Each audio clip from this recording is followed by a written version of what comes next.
What's up, YouTube? Welcome back to the Saving Men's Lives Network, where all men and boys are welcome and our issues are treated with the respect that they deserve, where excellence is our goal. It's a place to remind you that you are loved, that you do have intrinsic value, and it suggests that you do yourself no harm. Wanted to come before you fellas today to talk about the part of every man and every little boy who wants to be a people pleaser. It's a part of our nature to want to protect those that are weaker than us. It's why we built civilization in the first place, to tame it for the benefit of women and children who have always historically been under our protection, to save them from the saber-toothed tiger with the advent of things like masonry and block building, castle walls and city walls of the ancient empires, to protect from the invaders who would try to conquer us, kill all the men, take all the women as war brides, and turn the children into slaves. In the modern era, it manifests itself in a different way, but some of these instincts are deep down inside of us, and they aren't so easily dispatched. Which is why I want to talk about it today, because a lot of times we find ourselves in that uncomfortable place where someone we care about, or someone who perhaps has some authority over us, like a boss or a superior officer for you guys in the military, we find ourselves being quote, asked, most times told to do something that's really not in our best interest to do. We find ourselves, especially when it comes to our dating women and things of that nature, going places we really don't want to go. And I just want to submit to you guys that for the people in our lives who we allow to be there, this includes all our relationships, both on and off the clock, we got to be mindful that people only treat well the people they respect. They might not like you, they might not love you, but when people respect you, there's certain lines they simply won't allow themselves to cross, because in the back of their mind they know, okay, I can get away with X, Y, and Z with Jimmy, but Bob ain't going for it. Women are the same way. They could have 4 or 5 Chads and Tyrones lined up on speed dial to come through and break them off extra proper. She might even assign them days of the week. But then a nice guy meets her, asks for her phone number, tries to date her, what have you. She'll have him paying full price for what those guys got free of charge or for a discount. My advice is simple, fellas. Never play another man's save game, and never ever pay full price for another man got for free. Now, for those of you dealing with family that's a problem more often than they're not, that's a tough one, because our family is supposed to be our safe harbor. Our family is supposed to be our castle walls, protecting us from the outside world that seeks to destroy us. But sometimes it's your family that hurts you the most. And so I say to all my guys out there listening, please be mindful to let your family know what you will not, what you must, and what you must not tolerate as acceptable behavior. If you got a family member who's calling you or coming by the house or whatever the case may be, email, Facebook, however it works in your family, and they're always bringing drama, it's difficult to enjoy being around them or talking to them without yet another dramatic encounter of them just being a complete, total drama queen, for lack of a better term. This goes for male relatives too. Sad as that may be, there are some male drama queens out there. You need to let that person know, hey, listen, hey, before you get started, I want to say one quick thing to you. I love you, and you know I love you.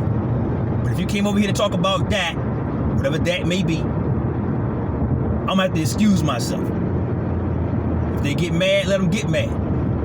But you have to take ownership of your mental health. And somebody coming along trying to use you as an emotional tampon doesn't benefit you at all. Now, I'm not saying to never listen to the problems of your people. I'm not saying to never be available to your people that you do love to help them out, especially if you got advice that would help clear up their situation for the better. If you got that information, by all means give it out. But if they keep coming back to you with the same problem, how long are you supposed to care when they don't? True story. Back in the day, when I still entertained the idea of having female friends, I had a female friend I used to work with. Nice girl. We never did nothing, but she was cool. We got along up until this one day, but we'll get there in a second. She had a boyfriend, some guy she was dealing with, and this dude was a serial cheater. This is back in my somewhat blue pill days. Serial cheater. Dude just couldn't keep his pants on. It was rough, man. And she came to work one day, face all balled up, top of the morning. Customers hadn't gotten in the store yet, and I was asking, what's wrong with you? She explained what was going on for the 8th time that I knew of, and I know that the girl employees talked about it way more often than I did, so I only knew of 8, but I know it's way more than that.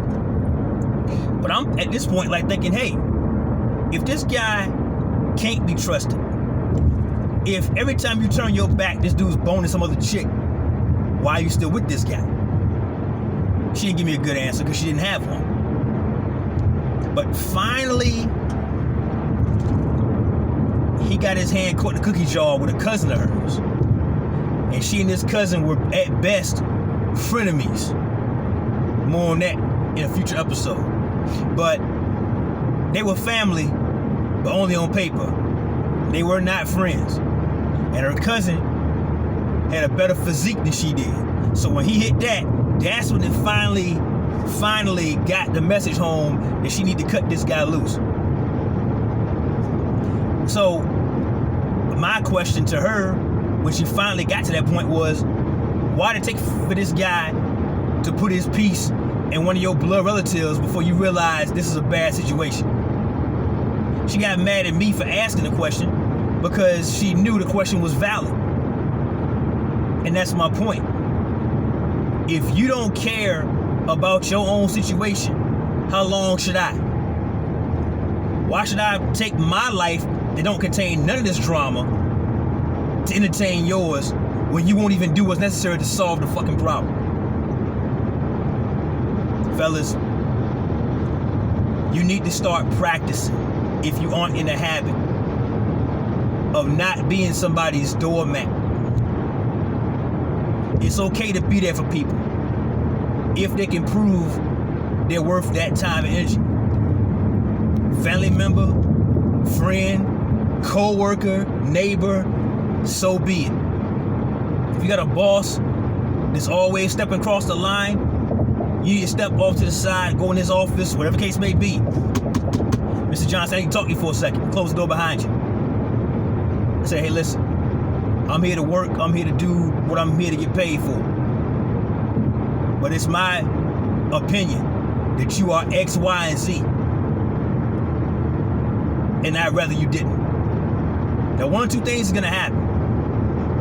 Either A, you work for a real one, and he'll respect the fact that you came to him man to man, didn't make a scene on the floor where everybody could see it. You came to him one-on-one and discussed it with him one-on-one. If you work for a real one, he'll respect that, and he'll change his behavior, or at least begin the process of trying. And your work environment is going to steadfastly improve from that point on. Now, if you work for a punk, a power-hungry guy that's an ego tripper, that might be your last day on the job over there. But you know what? You're better off, even in this economy, because the last thing you want to do is get up every morning, get dressed, fight through traffic, all to go to a place you hate just for a paycheck. It's way too much money out here for you to be living through that kind of misery just to keep the lights on and food in the refrigerator.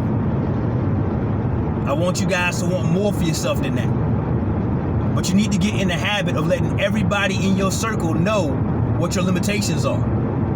And if you've been a doormat your whole life, if you've been the kind of guy who folks just walk over and take advantage of your whole life, they're not going to be happy to hear the word no. Especially the women in your life. Be it mom or your sister or your girlfriend or your wife or whoever, your daughter. They don't like no. People want what they want. And no is a problem. But if you don't want to go to that place, or if you don't want to do that activity, or if spending the money they want you to spend is going to harm you more than it helps you, then knows the answer. And they can get over it. At the end of the day, fellas, we have to be mindful of the fact that the way we are treated is the way we've trained others to treat us. We say it again, for the guy sitting way in the back. The way we are treated is the way we have allowed others to treat us. How we've taught them to treat us. So, take them back to school. Let them know, starting today, the past is gone. Can't change that. But starting today, it's a new sheriff in town. And you can either come correct, or you can lose my phone number. For the ones who fall off to the wayside, they were supposed to. For the ones who stick around and reform their behavior, those are your real ones. Those are the ones you need to keep around. Those are your real circle. Everybody else, take inventory. Because when they come back later on, they always do, they better be contrite. They better be apologetic. And they better turn over a brand new leaf if they want to stick around. Love you, fellas. And I want you guys to win. That's my time for the day, fellas. Like the video, subscribe to the channel, and hit that bell icon to be notified when I post a new video. And share this video with a friend or a family member, a co-worker, a best friend or neighbor who you think could benefit from what it is we discuss here. Never let your brother suffer in silence when the truth will set him free. Till next time, fellas, to Saving Men's Lives Network. Plenty more to come.